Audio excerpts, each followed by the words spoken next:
പിതാവിന്റെയും പുത്രന്റെയും പരിശുദ്ധാത്മാവിന്റെയും നാമത്തിൽ ആമേൻ. അമ്മേ പരിശുദ്ധ അമ്മേ, അമ്മേ പരിശുദ്ധ ദൈവമാതാവേ, കൃപാസനത്തിലൂടെ ഞങ്ങൾക്കും ഞങ്ങളുടെ ദേശത്തിനും അമ്മ മധ്യസ്ഥം തേടി തന്ന എല്ലാ അനുഗ്രഹങ്ങൾക്കും കൃപകൾക്കും ഞങ്ങളിപ്പോൾ ഹൃദയം നിറഞ്ഞ നന്ദി പറയുന്നു.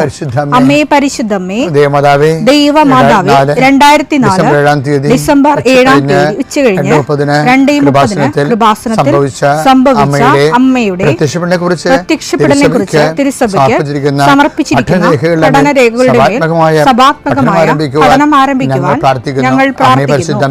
അമ്മേ പരിശുദ്ധമേ, ഭൂസ്വർലോകങ്ങളുടെ രാജ്ഞിയായ അങ്ങേയ്ക്ക് ഭൗമസംരക്ഷണത്തിനായി പ്രപഞ്ചപ്രകൃതിയെ തിരുസഭ പ്രതിഷ്ഠിക്കുവാൻ ഈ പ്രത്യക്ഷീകരണം വഴി ഇടയാക്കണമേ. പരിശുദ്ധമേ, ജപമാല മാതാവേ, സകല കൃപാസനം പ്രാർത്ഥനയോടും ചേർത്ത് ഞങ്ങളിപ്പോൾ പ്രാർത്ഥിക്കുന്ന ഈ കുടുംബത്തിന്റെ പ്രത്യേക നിയോഗം മക്കളെ, അമ്മയുടെ പ്രത്യക്ഷീകരണത്തിന്റെ ഈ അനുഗ്രഹവേളയിൽ ഞങ്ങൾക്ക് സാധിച്ചു തരുവാൻ കനിയണമേ. ആമേൻ. വിശ്വാസ പ്രമാണം. സർവശക്തനായ പിതാവും ആകാശത്തിന്റെയും ഭൂമിയുടെയും സൃഷ്ടാവുമായ ദൈവത്തിൽ ഞാൻ വിശ്വസിക്കുന്നു. അവിടുത്തെ ഏകപുത്രനും ഞങ്ങളുടെ കർത്താവുമായ ഈശോമിശിഹായിലും ഞാൻ വിശ്വസിക്കുന്നു. ഈ പുത്രൻ പരിശുദ്ധാത്മാവിനാൽ ഗർഭസ്ഥനായി കന്യകാമറിയത്തിൽ നിന്ന് പിറന്ന് പൊന്തിയോസ് പീലാത്തോസിന്റെ കാലത്ത് പീഡകൾ സഹിച്ച് കുരിശിൽ തറയ്ക്കപ്പെട്ട് മരിച്ച് അടക്കപ്പെട്ട് പാതാളങ്ങളിൽ ഇറങ്ങി മരിച്ചവരുടെ ഇടയിൽ നിന്ന് 3-ാം നാൾ ഉയർത്ത് സ്വർഗത്തിലേക്ക് എഴുന്നള്ളി സർവശക്തിയുള്ള പിതാവായ ദൈവത്തിന്റെ വലതുഭാഗത്തിരിക്കുന്നു. അവിടെ നിന്ന് ജീവിക്കുന്നവരെയും മരിച്ചവരെയും വിധിക്കുവാൻ വരുമെന്നും ഞാൻ വിശ്വസിക്കുന്നു. പരിശുദ്ധാത്മാവിലും ഞാൻ വിശ്വസിക്കുന്നു. വിശുദ്ധ കത്തോലിക്കാ സഭയിലും പുണ്യവാന്മാരുടെ ഐക്യത്തിലും പാപങ്ങളുടെ മോചനത്തിലും ശരീരത്തിന്റെ ഉയർപ്പിലും നിത്യമായ ജീവിതത്തിലും ഞാൻ വിശ്വസിക്കുന്നു. ആമേൻ. സുഖസ്ഥനായ ഞങ്ങളുടെ പിതാവേ, അങ്ങയുടെ നാമം പൂജിതമാകണമേ. അങ്ങയുടെ രാജ്യം വരണമേ. അങ്ങയുടെ തിരുമനസ് സ്വർഗത്തിലെ പോലെ ഭൂമിയിലും ആകണമേ. അന്നു വേണ്ടുന്ന ആഹാരം ഇന്ന് ഞങ്ങൾക്ക് തരണമേ. ഞങ്ങളോട് തെറ്റ് ചെയ്യുന്നവരോട് ഞങ്ങൾ ക്ഷമിക്കുന്നത് പോലെ ഞങ്ങളുടെ തെറ്റുകൾ ഞങ്ങളോടും ക്ഷമിക്കണമേ. ഞങ്ങളെ പ്രലോഭനത്തിൽ ഉൾപ്പെടുത്തരുതേ, തിന്മയിൽ ഞങ്ങൾ രക്ഷിക്കണമേ. ആമേൻ. നന്മ നിറഞ്ഞ മറിയമേ, സ്വസ്തി. കർത്താവ് അങ്ങയുടെ കൂടെ സ്ത്രീകളിൽ അങ്ങ് അനുഗ്രഹിക്കപ്പെട്ടവളാകുന്നു. അങ്ങയുടെ ഉദരത്തിൻ ഫലമായ ഈശോ അനുഗ്രഹിക്കപ്പെട്ടവനാകുന്നു. പരിശുദ്ധ മറിയമേ, തമ്പുരാന്റെ അമ്മേ, പാപികളായ ഞങ്ങൾക്ക് വേണ്ടി ഇപ്പോഴും ഞങ്ങളുടെ മരണസമയത്തും തമ്പുരാനോട് അപേക്ഷിക്കണമേ. ആമേൻ. കർത്താവേ, നിന്റെ ഉന്നതമായ നാമത്തിന് സ്വസ്ഥം ചെയ്യുന്നു. കർത്താവേ, നിന്റെ വിശുദ്ധ പൗരോഹിത്യത്തെ മഹത്വപ്പെടുത്തണമേ. 40 വർഷം അടിയൻ അങ്ങയുടെ തിരുസന്നിധിയിൽ അർപ്പിച്ച കൃപാന്റെ യുഗതിയാൽ കൃപാസ്ഥാനത്താരെ ജീവനോടെ പ്രത്യക്ഷപ്പെട്ട അമ്മയുടെ പരിശുദ്ധ അമ്മയുടെ മാധ്യസ്ഥത്തിൽ നടന്ന 10,000-കണക്കിന് ആരാധന ശക്തിയാൽ വർഷാവർഷം ഞങ്ങൾ നടത്തിയ ലക്ഷോപലക്ഷം മനുഷ്യർ പങ്കിട്ട് പ്രാർത്ഥിച്ച ജപമാല ശക്തിയുടെ അടിസ്ഥാനത്തിൽ അങ്ങയുടെ മക്കളുടെ കണ്ണുനീര് ഏറ്റെടുക്കണമേ. ഇന്നത്തെ ദിവസത്തിന് മുഴുവൻ വേദനകളെ, മുഴുവൻ ഭാരങ്ങളെ ഏറ്റെടുക്കണമേ എന്ന് പ്രാർത്ഥിക്കുന്നു. രോഗികളെ അങ്ങ് സുഖപ്പെടുത്തണേ കർത്താവേ. സുഖം പ്രാപിക്കാൻ നീ ആഗ്രഹിക്കുന്നു എന്ന് ചോദിച്ച കർത്താവേ, അങ്ങയ്ക്ക് മനസ്സുണ്ട്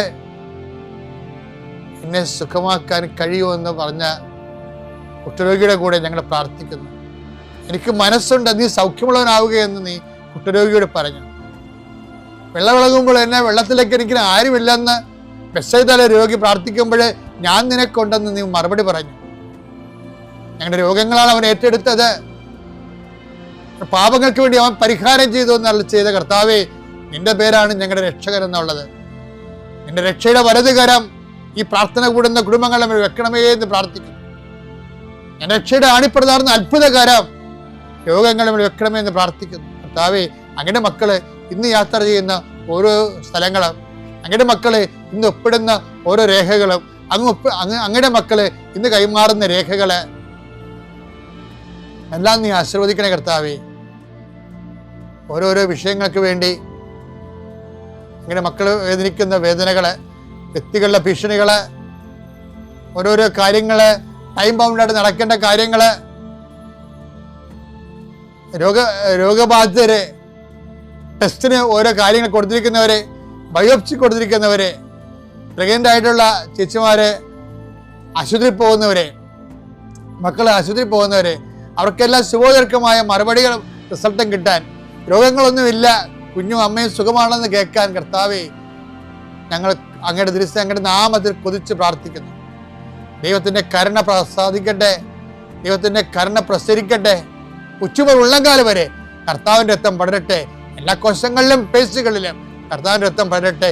ഇന്ന് കയറുന്ന ഓഫീസുകള്, ഇന്ന് കയറുന്ന എഴുതുന്ന പരീക്ഷകള്, ഇന്ന് വരുന്ന റിസൾട്ടുകള്, ഇന്ന് വരുന്ന ഇമെയിലുകള്, ഇന്ന് വരുന്ന മറുപടികളെല്ലാം കർത്താവ് നിനക്ക് തന്ന അനുഗ്രഹമായി മാറട്ടെ പ്രാർത്ഥിക്കുന്ന ദൈവത്തിലെ നീ സഞ്ചരിക്കുന്ന വഴികള്, നീ സഞ്ചരിക്കുന്ന വാഹനങ്ങള്, നീ സംസാരിക്കുന്ന വ്യക്തികള്, നിനക്ക് കിട്ടുന്ന ഉത്തരങ്ങള്, നീ പ്രതീക്ഷിക്കുന്ന എല്ലാ നന്മകളും നിന്റെ ദൈവം നിനക്ക് പ്രദാനം ചെയ്യട്ടെ.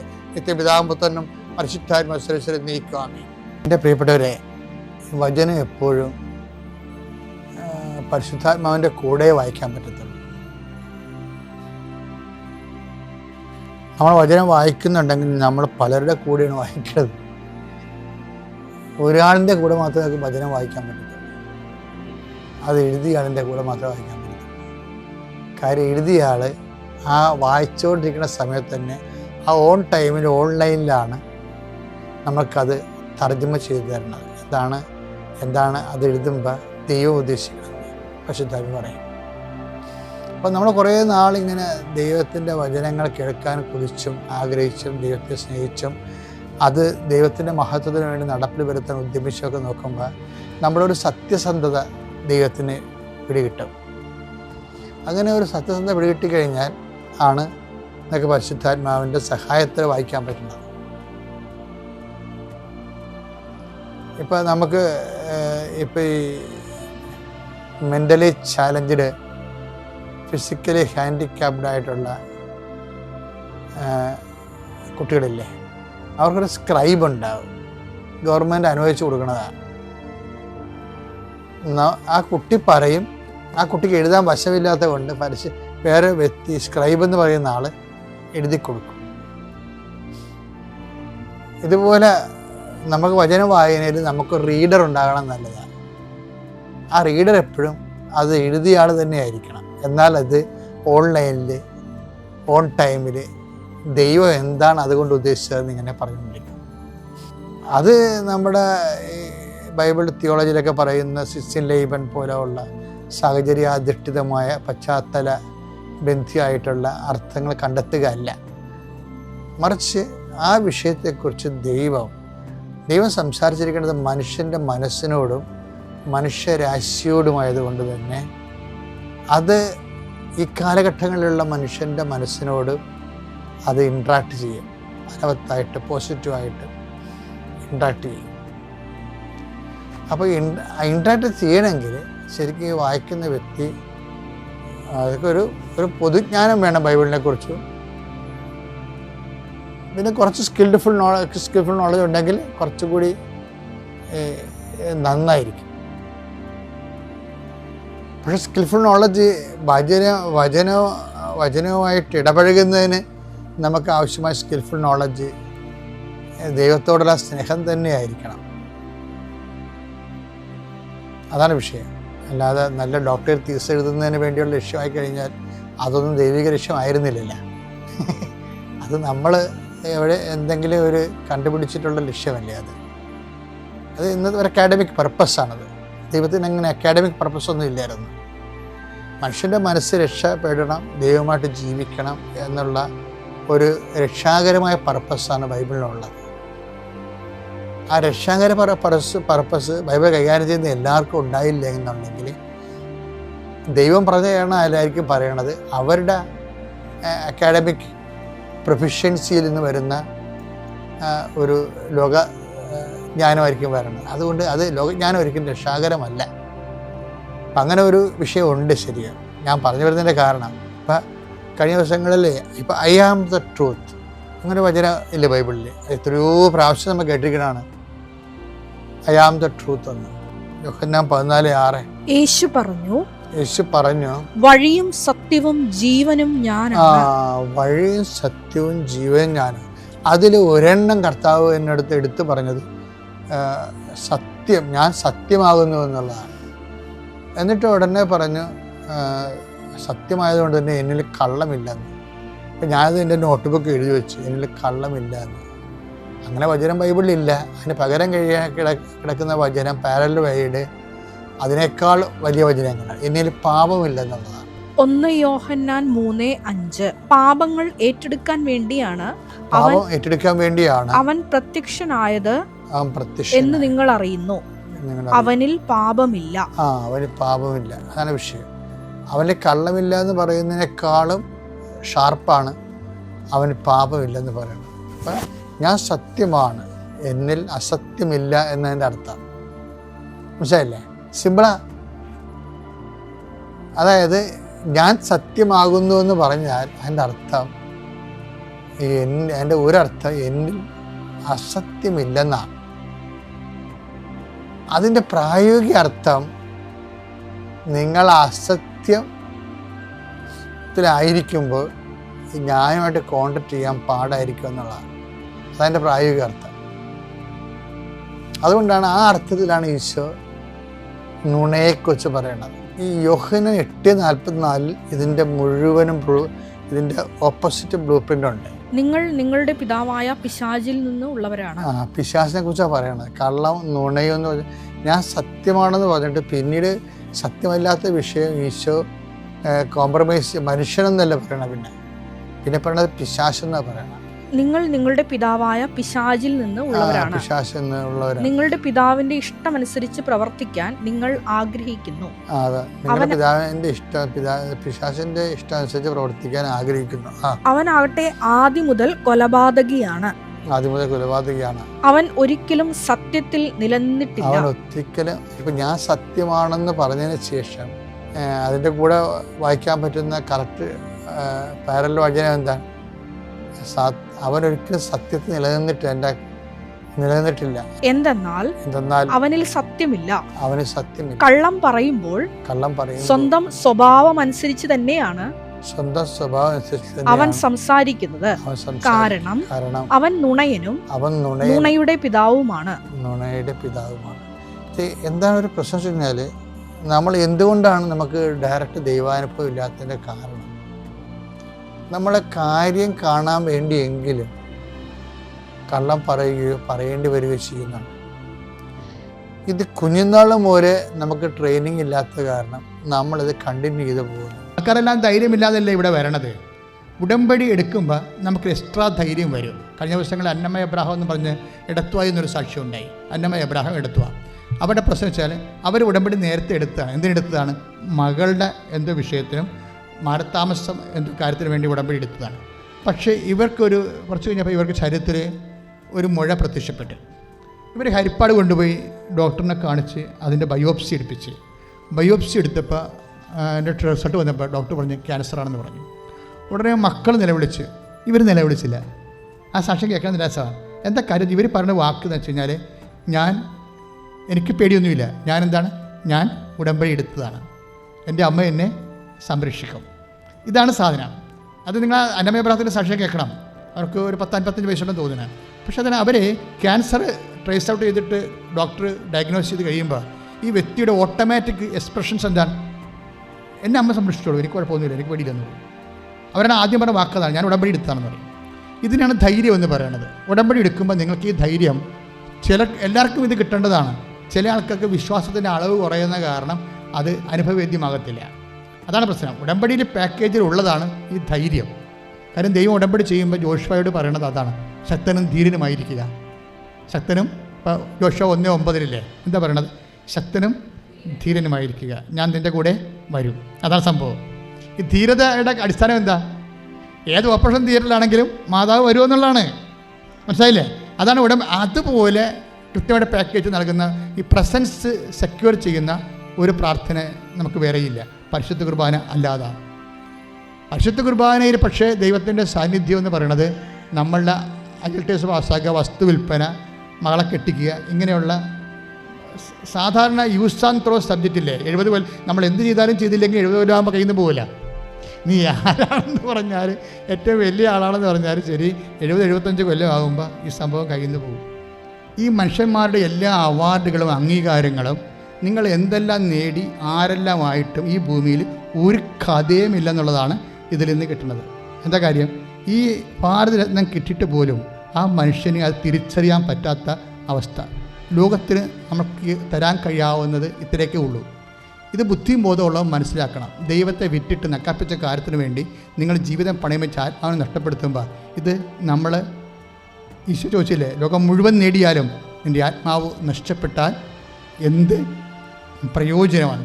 അതായത് ഓരോ കാര്യങ്ങളും നിങ്ങൾ ദൈവത്തിന് ഒന്നാം സ്ഥാനം കൊടുത്ത് അതിൻ്റെ ആ രീതിയിൽ കാര്യങ്ങളെ സമീപിച്ച് നിലപാടുകളെടുത്ത് നിത്യതയോളം ഉള്ള യാത്രയുണ്ടെന്നുള്ള ബോധത്തിൽ വേണം ഉടമ്പടി കാലത്ത് നമ്മൾ പ്രത്യേകിച്ച് പെരുമാറാൻ.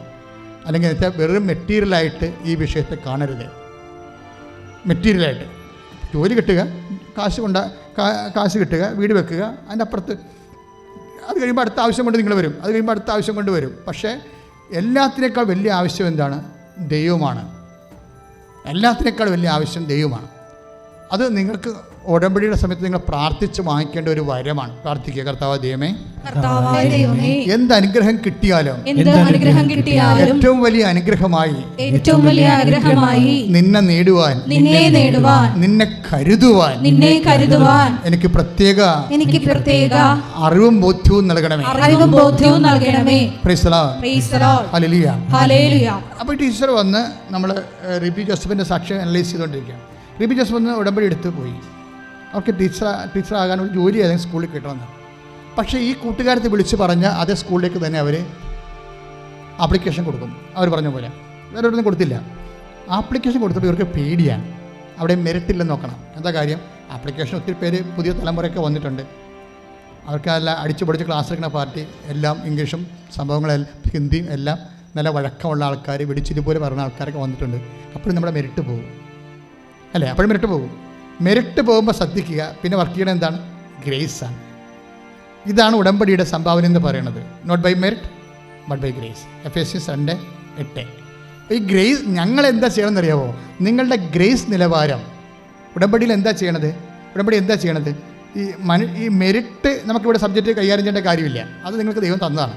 പക്ഷേ നിങ്ങളുടെ മെറിറ്റ് ഇല്ലാത്ത അവസ്ഥയിൽ വർക്ക് ചെയ്യേണ്ടത് ഗ്രേസാണ്. ഗ്രേസ് വർക്ക് ചെയ്യാനുള്ള എക്സസൈസുകളാണ് ഉടമ്പടിയിലുള്ളത്. മനസ്സിലായില്ലേ? അത് നിങ്ങൾ മനസ്സിലാക്കി ചെയ്യേണ്ടതാണ്. അല്ല ചുമ്മാ 65 പ്രാവശ്യം പ്രത്യക്ഷ പ്രാർത്ഥന ചെല്ലിയെന്നൊക്കെ ചില വലിയമാരും സാക്ഷ്യം പറയും. ഞാൻ പറഞ്ഞ ആ റോഡിൽ പോയിരുന്ന് പറയാൻ പറയും. ബുദ്ധിബോധമില്ലാത്ത ആൾക്കാർ ഇത് ചെല്ലണ പ്രാർത്ഥന അല്ലല്ലോ, ഇത് ചെയ്യണതല്ലേ ഉടമ്പടി. ഉടമ്പടി ചെല്ലൽ കുറവല്ലേ, ചെയ്യണതാണ്. ഒരു കൈയും ചെയ്യരുതില്ല. ചുമ്മാ പ്രാർത്ഥനാ പുസ്തകം വെച്ചുകൊണ്ട് 10-600 പ്രാവശ്യം ചൊല്ലിക്കൊണ്ടിരിക്കും. ചെല്ലണമല്ലല്ലോ ഇത്. കാര്യം ഇതിൻ്റെ ഈ മെഡിസിൻ്റെ കണ്ടൻറ്റ്, പ്രത്യേക കണ്ടൻറ്റ് എവിടെയാണ് വർക്ക് ചെയ്യണത്?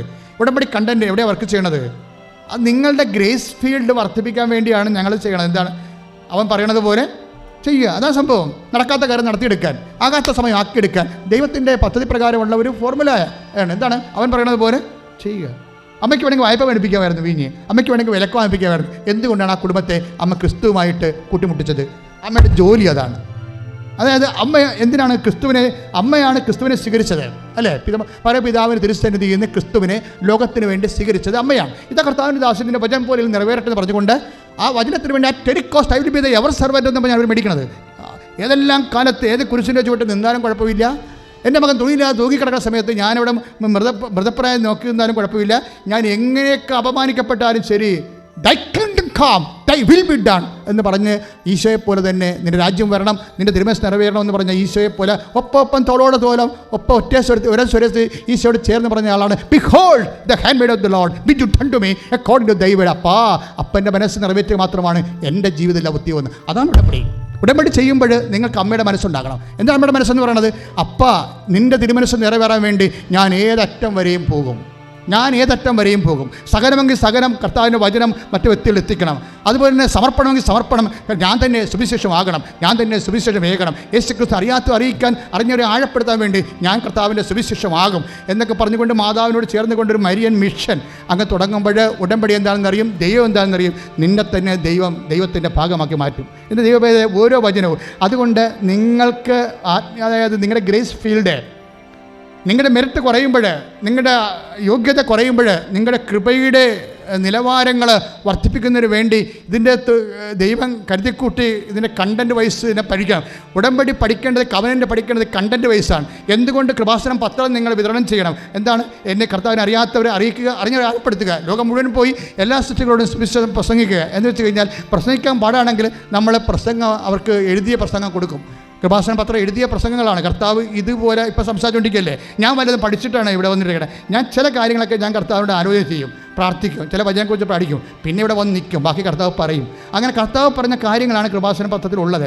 അതാണ് നിങ്ങൾ പ്രാർത്ഥിച്ച് ഓരോരുത്തർ പ്രാർത്ഥിക്കുമ്പോൾ പ്രാർത്ഥിച്ച് കൊടുക്കുകയാണ് നിങ്ങൾ. എന്താണ് നിങ്ങൾ എന്ത് പറയണം? കർത്താവേ, എന്നെ അറിയാം, എനിക്ക് പ്രസംഗിക്കാൻ ചാതുര്യമില്ല. പക്ഷേ പൗലോസ് അപ്പോസ്തലനെ പോലെ പൗലോസ് അപ്പോസ്തലൻ പ്രസംഗിക്കാൻ ചാതുര്യമില്ലായിരുന്നു. അപ്പോൾ നമുക്കത് ചാതുര്യക്കുറവ് ഒരു കുഴപ്പമില്ല. പക്ഷേ പൗലോസ് അപ്പോസ്തലൻ എഴുതും. നിങ്ങൾക്ക് എഴുതാനും പറ്റത്തില്ലെങ്കിൽ എഴുതിയ സാധനം നിങ്ങൾക്ക് കയ്യിൽ തരും. ഉടമ്പടിയുടെ എന്താണ് ഉടമ്പടി, എന്താണ് ഈശോ, ഉടമ്പടി എടുക്കുമ്പോൾ എന്ത് സംഭവിക്കുന്നു, എത്ര പേർക്ക് എന്തെല്ലാം സംഭവിച്ചു ഈ മാസം. 120 പേർക്കാണ് സാക്ഷ്യങ്ങൾ സംഭവിക്കുന്നത്. ഏറ്റവും കുറഞ്ഞ പത്രം 120 ഉണ്ട്. നമുക്കിവിടെ ഒരു ദിവസം തന്നെ 25 സാക്ഷ്യങ്ങളുണ്ട്. അങ്ങനെ ഒരു 10 ദിവസം കഴിയുമ്പോൾ 250 സാക്ഷ്യം ഉറപ്പായിട്ടുണ്ട്. 250 സാക്ഷ്യങ്ങൾ മിക്കവാറും ഇടുന്ന 60 സാക്ഷ്യങ്ങൾ നമ്മൾ പുറത്തേക്ക് വിടത്തുള്ളൂ. കാര്യം എന്താ, അത്രയും സ്ഥലം യൂട്യൂബിൽ അത്ര സമയമുള്ളൂ. അപ്പോൾ ഇത്രയും വലിയ പ്രാർത്ഥനയിൽ ജനങ്ങളെ നിങ്ങൾ സുവിശേഷ വേല ചെയ്യുമ്പോൾ നിങ്ങൾ സുവിശേഷ വേലയാണ് ചെയ്യണം എന്നുള്ള ബോധ്യം ഉണ്ടാകണം. ആദ്യം വേണ്ട ബോധ്യമാണ്. ആ ബോധ്യം ഉണ്ടായി കഴിയുമ്പോൾ നിങ്ങൾ സുവിശേഷ വേല ചെയ്യും, പ്രാർത്ഥിച്ച് പത്രങ്ങൾ കൊടുക്കും. അതുപോലെ തന്നെയാണ് മറ്റ് എല്ലാ സൽപ്രവൃത്തികളും. വസ്ത്രമില്ലാത്തവർക്ക് വസ്ത്രം കൊടുക്കുക, ആശുപത്രിയിൽ പോയി രോഗികളെ കാണുക, നഗ്നനെ ഉടുപ്പിക്കുക. ഞാൻ നഗ്നനായിരുന്നു, നിങ്ങളെന്നെ ഉടുപ്പിച്ചു എന്നൊക്കെ ഈശോ പറയണില്ല. അത് ഈശോയെ തന്നെ മറ്റുള്ളവരിൽ കണ്ടുകൊണ്ട്, ഇല്ലായ്മക്കാരെ ഈശോയെ കണ്ടുകൊണ്ട് നമ്മൾ സമർപ്പിക്കുമ്പോഴാണ് നമ്മുടെ ഗ്രേസ് ഫീൽഡ് വർക്ക് ചെയ്യണത്. ഇപ്പം not by merit but by grace എന്ന് പറഞ്ഞില്ലേ? ആരാണ്ടെൻ്റെ ഗ്രേസാണ് മുകളിൽ നിന്ന് കെട്ടിയെടുത്ത് വരുമെന്നാണ് വിചാരിക്കണത്. അതല്ല, നമ്മൾ നമ്മുടെ ഗ്രേസ് ഫീൽഡ് വർദ്ധിപ്പിക്കണം. പറഞ്ഞ മനസ്സിലായില്ലേ? നോട്ട് ബൈ മെറിറ്റ് എന്ന് പറയുന്നത് നമ്മൾ കൊളോസ്യസ് അല്ല, നമ്മൾ എഫെസ്യസ് 2:8 പറയുന്നത് നിങ്ങളുടെ യോഗ്യത കൊണ്ടല്ല, ദൈവത്തിൻ്റെ കൃപ കൊണ്ടാണ്. പക്ഷേ ദൈവത്തിൻ്റെ കൃപ എന്ന് പറയുമ്പോൾ ആ ദൈവത്തിൻ്റെ കൃപ ആർജിക്കാൻ വേണ്ടി നമുക്ക് ഒരു മിനിമം യോഗ്യത വേണം. കാര്യം മാലാഖ മറിയത്തെ കാണുമ്പോൾ എന്താ പറയണത്? മറിയം, നീ ദൈവദൃഷ്ടിയിൽ കൃപ കണ്ടെത്തിയിരിക്കുന്നു. കണ്ടെത്താത്ത കാലമാടന്മാരും ഉണ്ട്. സക്കറിയാടുത്ത് പോയപ്പോൾ ഇത് പറയാൻ പറ്റണില്ലേ? സക്കറിയൊക്കെ പറയാൻ പറ്റണില്ല. അതേ കാക്ക് അക്സെപ്റ്റിബിലിറ്റി കുറവാണ്. സക്കറിയ യോഹന്നാൻ മാന്താനയുടെ അപ്പനാണ്, പുരോഹിതനാണെന്ന് പറഞ്ഞിട്ട് കാര്യമില്ല. പുള്ളിക്ക് ദൈവദൃഷ്ടിയിൽ റിസെപ്റ്റിവിറ്റി കുറവാണ്. പക്ഷേ മാതാവിൻ്റെ അടുത്ത് വരുമ്പോൾ എന്താ പറയണത്? നീ ദൈവദൃഷ്ടിയിൽ കൃപ കണ്ടെത്തിയിരിക്കുന്നു. കാര്യം ദൈവത്തിൻ്റെ കൃപ നിനക്ക് ലഭിക്കാൻ പറ്റുന്ന രീതിയിൽ നിൻ്റെ ഫോർമാറ്റ് നീ കറക്റ്റ് ചെയ്തിരിക്കുന്നു. കുഞ്ഞുനാൾ മുതൽ ചെയ്തിരിക്കുന്ന കാര്യമാണത്. പ്രാർത്ഥിക്കുകയും അതുപോലെ ദൈവത്തിൽ വിശ്വസിക്കുകയും കർത്താവിൻ്റെ വചനം കേൾക്കുകയും. അത് മറിയം പറയുന്ന സ്വസ്ത്രഗീതം പോലും സാമുവേലിൻ്റെ അമ്മ പറഞ്ഞ സ്വസ്ത്രഗീതമാണ്. കാര്യം മറിയം നന്നായി അമ്മ വചനം വായിച്ച് ധ്യാനിച്ചാണ് ഇവിടം വരെ എത്തിയിരിക്കുന്നത്. അതുകൊണ്ട് അമ്മയുടെ സ്വസ്ത്രഗീതം പോലെ നിങ്ങൾ വായിച്ചാൽ മനസ്സിലാകും. അന്നമ്മയുടെ സ്വസ്ത്രഗീതമാണ്. ആരുടെ? സാമുവേലിൻ്റെ അമ്മയില്ലേ, എൽക്കാനയുടെ പത്നി, അവരുടെ സ്വസ്ത്രഗീതമാണ്. കുറേ വാക്കുകളാണ് അമ്മ സ്വസ്ത്രഗീതത്തിൽ ഉൾപ്പെടുത്തിയിരിക്കുന്നത്. എന്താ കാര്യം വെച്ച് കഴിഞ്ഞാൽ അമ്മയ്ക്ക് ബൈബിൾ നന്നായിട്ട് അറിയാം, വിശുദ്ധ ഗ്രന്ഥം അറിയാം. അപ്പോൾ അമ്മ അത് പഠിച്ചും പ്രാർത്ഥിച്ചും ധ്യാനിച്ചും അമ്മ വചനമായി ജീവിക്കുമ്പോഴാണ് അമ്മ വചനത്തിലാണ് മറുപടി പറയണത്. എന്താണ്? ഇതാ കർത്താവിൻ്റെ ദാസി എന്ന് പറഞ്ഞാൽ എന്താണ്? വചനത്തിൻ്റെ ദാസി എന്നാണ്. ഇതാ കർത്താവിൻ്റെ ദാസി എന്ന് പറഞ്ഞാൽ വചനത്തിൻ്റെ ദാസി എന്നാണെങ്കിൽ വചനം എന്ന് പറഞ്ഞത് എന്താ? ഉടമ്പടിയാണ്. കാര്യം നമ്മൾ വചന കൂടാരത്ത് വചനത്തിൻ്റെ വാഗ്ദാന പേടകത്തിൽ ഇരിക്കണത് എന്താണ്? വാഗ്ദാന പേടകത്തിൽ ഇരിക്കുന്ന വചനമാണ്. അപ്പോഴേ ഈ വചനത്തിന്, ആ വചനം നിറവേറ്റാൻ ഞാൻ എന്ത് ദാസ്യപ്പണിക്ക് തയ്യാറാണെന്നാണ് പറയണത്. പറഞ്ഞ മനസ്സിലായില്ലേ? കർത്താവിൻ്റെ വചനം നിറവേറ്റാനേ പാക ഉടമ്പടി നടന്ന് ഒരു തല്ലും പൊട്ടിക്കലും തന്തയ്ക്ക് വിളിക്കലും തന്ത ഇരുത്തിക്കൊണ്ടൊക്കെ വിളിക്കുന്ന ആൾക്കാർക്ക് ചിലപ്പോൾ 5 സെൻറ്റ് കൂടുതൽ കിട്ടും. വീടുകളൊക്കെ നടക്കാണ്ടല്ലേ? മിണ്ടാ നിൽക്കുന്ന ആൾക്കാർക്ക് ഒന്നും കിട്ടത്തില്ല. കാര്യം നമ്മളെന്താ ചില ആൾക്കാർ പറയുന്നത്, നിൻ്റെ വായി കോലാണോ എന്ന് ചോദിക്കും. അതല്ല, എനിക്ക് പറയാനറിയാം. പക്ഷേ അവർ വഴക്കുണ്ടാക്കേണ്ട കാര്യമില്ലല്ലോ. അവർ സമാധാനം പാലിക്കുക. കർത്താവിൻ്റെ വചനം സമാധാനം പാലിക്കുന്നവർ ഭാഗ്യവാന്മാർ, അവർ ദൈവപുത്രരെന്ന് വിളിക്കപ്പെടും. അതുകൊണ്ടാണ് അവരവിടെ സമാധാനം പാലിക്കുന്നത്. പക്ഷെ അവർക്ക് നഷ്ടമാണ്. മുട്ടാളന്മാരും കൈക്കൊള്ളൊരു കാര്യക്കാരും പകുതിയും കൊണ്ട് പോകും. ദൈവത്തെ വിളിക്കുന്ന ആൾക്കാർക്ക് നഷ്ടം വരും, തീർച്ചയായിട്ടും ഒഴിവാകും. അതെന്തുകൊണ്ടാണ്? ഈ വചനത്തിന് ദാസിയായി സമാധാനം സ്ഥാപിക്കാനുള്ളത് ഒരു സുവിശേഷ സാക്ഷ്യമാണ്. അതിന് രക്തസാക്ഷിയായ സഭശാസ്ത്രയുടെ മരത്തിൽ തൂക്കണമെന്നൊരു കാര്യമില്ല. ഒരു കുടുംബത്തിൽ സകല സാഹചര്യങ്ങളെ ക്രിസ്തുവിന്റെ നാമത്തിൽ സന്തോഷത്തോടെ ഏറ്റെടുക്കാൻ കഴിഞ്ഞാൽ നിൻ്റെ ഉടമ്പടി വിജയിച്ച്. കാര്യം എന്താണെന്ന് പറയുക, അതും സുവിശേഷമാകുകയാണ്. നമ്മൾ സുവിശേഷമാകുന്ന ആൾക്കാർക്ക് മാത്രമേ സുവിശേഷം ഏകാൻ പറ്റത്തുള്ളൂ. ഇതെല്ലാം കൂടിയാണ് അച്ഛൻ പറഞ്ഞത്, നിൻ്റെ ഗ്രേസ് ഫീൽഡ് ഡെവലപ്പ് ചെയ്യണമെന്ന്. അപ്പോൾ നീയും അമ്മയെപ്പോലെ ദൈവദൃശ്യനതി കൃപ കണ്ടെത്തും. ദൈവതിരുസന്നിധി നിൻ്റെ IELTS വിജയം കണ്ടെത്തുക, ദൈവതിരുസന്നിധി നിന്നെ വസ്തു വിൽക്കാനുള്ള പോംവഴി കണ്ടെത്തുക, ദൈവതിരുസന്നിധി നീ കെട്ടാനുള്ള ചെറുക്കനെ കണ്ടെത്തുക, ദൈവതിരുസന്നിധി നീ കെട്ടാനുള്ള പെണ്ണിനെ കണ്ടെത്തുക. ഇതൊക്കെ എന്തെല്ലാം കണ്ടെത്തിയാലും 70 കൊല്ലം കഴിയുമ്പോൾ കണ്ടെത്തിയ ആൾക്കാരെ പേരെ കാണാതെ. എല്ലാം കണ്ടെത്താം, പക്ഷേ കണ്ടെത്തിയ ആൾക്കാരെ കാണാതെ നമുക്കറിയാമല്ലോ. പക്ഷേ ദൈവതിരുസന്നിധി കൃപയാണ് കണ്ടെത്തണമെങ്കിൽ അന്ത്യകാലം വരെ നിൽക്കും. നമ്മൾ 11:19 വായിക്കത്തില്ലേ? 11:19 വെളിപാടിൻ്റെ പുസ്തകം ഒന്ന് വായിച്ച മക്കളെ. വെളിപാടിൻ്റെ പുസ്തകം 11:19. അപ്പോൾ സ്വർഗത്തിൽ ദൈവത്തിന്റെ ആലയം തുറക്കപ്പെട്ടു. ഒന്ന് പറഞ്ഞേ. അപ്പോൾ സ്വർഗത്തിൽ ദൈവത്തിന്റെ ആലയം തുറക്കപ്പെട്ടു.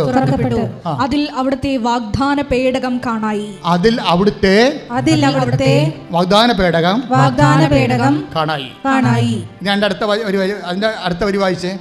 മിന്നൽ പിണരുകളും ഘോഷങ്ങളും ഇടിമുഴക്കങ്ങളും ഭൂകമ്പവും വലിയ കന്മഴയും ഉണ്ടായി. ദൈവ സാന്നിധ്യത്തിന്റെ അടയാളങ്ങളാണ്. അടുത്ത വായിച്ചേ. സ്വർഗത്തിൽ വലിയ ഒരു അടയാളം കാണപ്പെട്ടു. സൂര്യനെ ഉടയാടയാക്കിയ ഒരു സ്ത്രീ. അവളുടെ പാദങ്ങൾക്കടിയിൽ ചന്ദ്രൻ. ശിരസിൽ 12 നക്ഷത്രങ്ങൾ കൊണ്ടുള്ള കിരീടം. അവൾ ഗർഭിണിയായിരുന്നു. അതാണ് വാഗ്ദാന പേടകം. വാഗ്ദാന പേടകം കാണായി എന്ന് പറയുമ്പോൾ ആ വാഗ്ദാന പേടകം ആരാണെന്ന് പറയുന്നുണ്ട്. ആരാണത്? ഗർഭിണിയായ ഒരു സ്ത്രീയാണ്. ആ ഗർഭത്തിൽ ആരാണുള്ളത്? യേശു ക്രിസ്തു. അപ്പൊ അവൾ ആരായിരിക്കും? അമ്മ. കൈ ഇടിച്ച്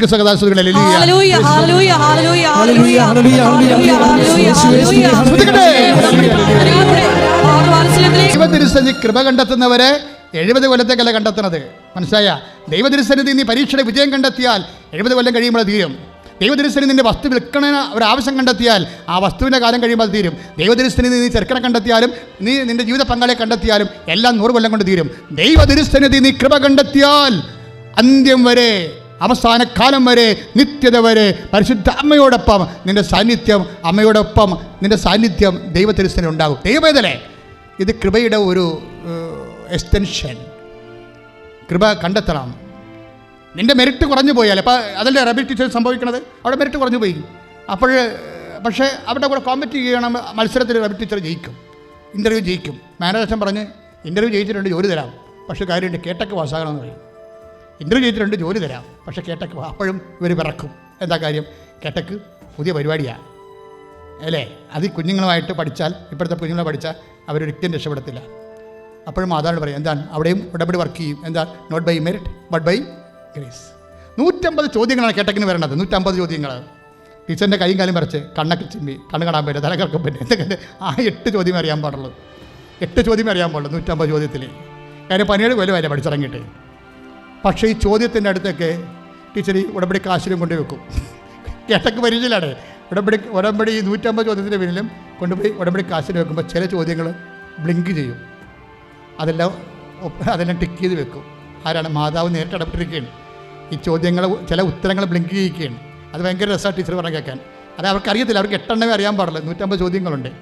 അവർ 94 എണ്ണത്തിന് റെഫർ ചെയ്ത് ഈ 94 ഉത്തരം അവർ പറഞ്ഞു എനിക്ക് സത്യമായിട്ട് 8 ഉത്തരവേ അറിയാൻ പാടുള്ളൂ, ബാക്കിയെല്ലാം എൻ്റെ അമ്മ എഴുതി തന്നതാണെന്നാണ്. കൈയടിച്ച് കർത്താവിനെ അവരുടെ സർക്കാർ ജോലിയായി നോക്കിയ ഒരു സ്റ്റോറി വന്ന കാര്യമില്ലേ? എന്താ കാര്യം വെച്ച് കഴിഞ്ഞാൽ ഉടമ്പടിയുടെ ഒരു സംഭവം. ഇവിടെ കമ്പ്, സർക്കാർ ജോലി എന്നുള്ള സ്വപ്നത്തിന് കമ്പ് പണ്ടേ കരിഞ്ഞു പോയതാണ്.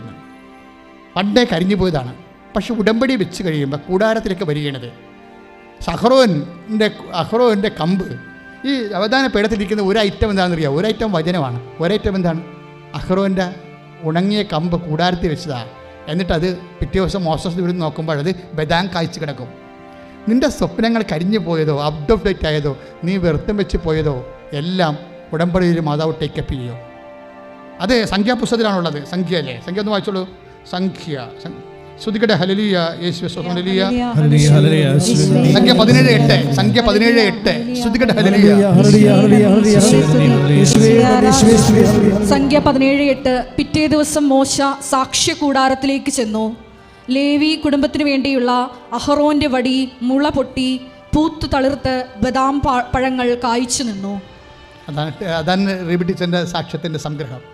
അവരുടെ ഒരു വരണ്ട വടിയായിരുന്നു. 17 കൊല്ലം ഒന്നും ചെയ്യാതെ പോയ അത് ആ വിഷയം ഉപേക്ഷിച്ചതാണ്.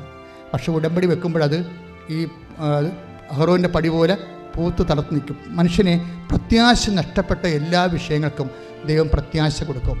അത് ഈ വാഗ്ദാന പേടകത്തിൽ മോശയോട് ദൈവം പറഞ്ഞ് ഈ അഹ്റോൻ്റെ പൂത്ത വടി ബദാം കായ്ച്ചത് എടുത്തിരുന്ന് വെക്കാൻ പറഞ്ഞു. ഇത് പിന്നീട് 11:9 ഹെബ്രായ ലേഖനം വായിച്ചവനെ 9:4 അതിൽ സ്വർണം കൊണ്ടുള്ള ധൂപപീഠവും എല്ലാ വശവും പൊന്നു പൊതിഞ്ഞ വാഗ്ദാന പേടകവും ഉണ്ടായിരുന്നു. മന്ന വെച്ചിരുന്ന സ്വർണ്ണ കലശവും മഞ്ഞ വെച്ചിരുന്ന സ്വർണ്ണ വാഗ്ദാന പേടകത്തിലുള്ള ഐറ്റമാണ് ഈ പറയുന്നത്. മഞ്ഞ വെച്ച സ്വർണ്ണ കലശവും അഹറോന്റെ തളിർത്ത വടിയും ഉടമ്പടിയുടെ ഫലകങ്ങളും അതിൽ സൂക്ഷിച്ചിരുന്നു.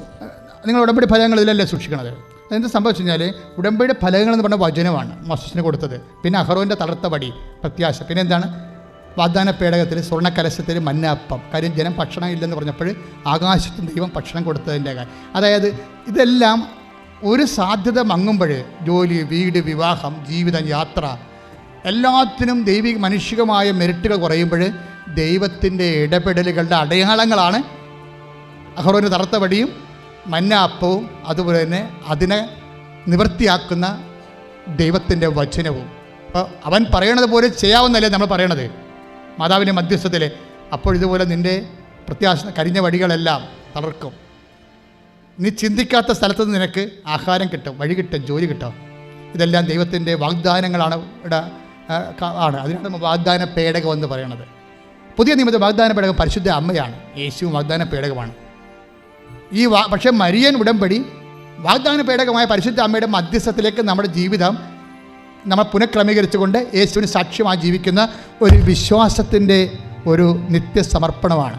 പ്രാർത്ഥിക്കുക. കർത്താവായ ദൈവമേ, മരിയൻ ഉടമ്പടിയുടെ ആത്മാവും അന്തസത്തയും അറിഞ്ഞുകൊണ്ട് അത് നിലവിൽ വരുത്തുവാനും ദൈവത്തിന്റെ സാന്നിധ്യം എനിക്ക് എല്ലാ മേഖലകളിലും സംലഭ്യമാക്കുവാനും എന്നെ ലൂക്കാ 1:30 അനുസരിച്ചുകൊണ്ട് പരിശുദ്ധ അമ്മയെപ്പോലെ എനിക്കും ദൈവതിരുസന്നിധിയിൽ അമ്മയുടെ മാധ്യസ്ഥത്തിലെ കൃപ കണ്ടെത്തുവാൻ, കൃപയുടെ അവസാനം നിത്യതയിലെ ദൈവത്തോടുകൂടി ആയിരിക്കുവാൻ എന്നെ അഭിഷേകം ചെയ്യണം. ശ്രദ്ധിക്കട്ടെ.